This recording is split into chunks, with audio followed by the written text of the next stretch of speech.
ये कहानी हमें जीवन के उद्देश्य और नियंत्रण के बारे में सोचने पर मजबूर करती है।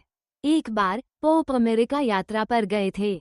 उनका शेड्यूल काफी व्यस्त था और उन्हें विभिन्न शहरों में जाना था। एक दिन जब वे लुइजियाना में एक स्ट्रेच लिमो में यात्रा कर रहे थे, उन्होंने ड्राइवर से कहा कि वो गाड़ी चलाना चाहते हैं क्योंकि उन्होंने कभी खुद कार नहीं चलाई थी। ड्राइवर ने विनम्रता से कहा, जैसा आप चाहें, होली फादर। पोप ने स्टीयरिंग व्हील पकड़ा और ड्राइवर को पीछे की सीट पर बैठने को कहा।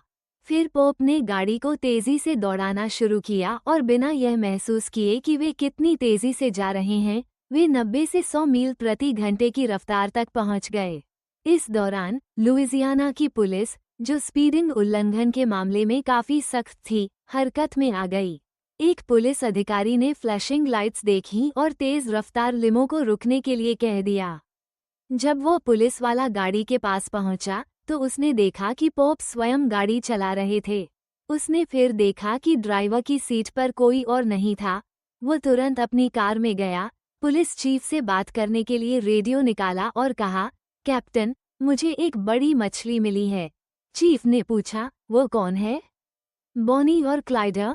पुलिस वाला बोला, नहीं, इससे भी बड़ी मछली। क्या तुमने एल कपोन को पकड़ लिया? नहीं, उससे भी बड़ा।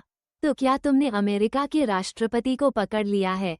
नहीं, उससे भी कहीं बड़ा। क्या बकवास कर रहे हो? राष्ट्रपति से बड़ा कौन हो सकता है? पुलिस वाले ने जवाब दिया, मुझे नहीं पता वह कौन है, लेकिन उसने पोप को अपना ड्राइवर बना रखा है।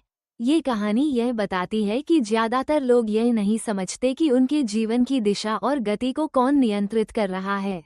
वे जीने की बात करते हैं, लेकिन उन्हें ये भी नहीं पता कि वे अपनी जीवन यात्रा में क्या कर रहे हैं।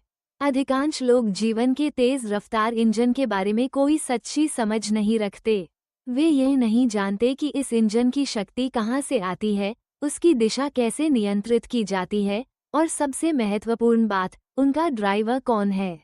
कई लोग स्वेच्छा, मुक्ति और स्वतंत्रता की बात करते हैं, लेकिन वे अपने जीवन पर सही मायने में कोई नियंत्रण नहीं रखते। वे अपनी नियति को अनजाने में ही गढ़ते हैं। ये कहानी हमें ये समझाती है कि जीवन में सच्चे नियंत्रण के लिए हमें खुद को समझने और यह जानने की आवश्यकता है कि हम कौन हैं और हमारे जीवन का ड्राइवर कौन है।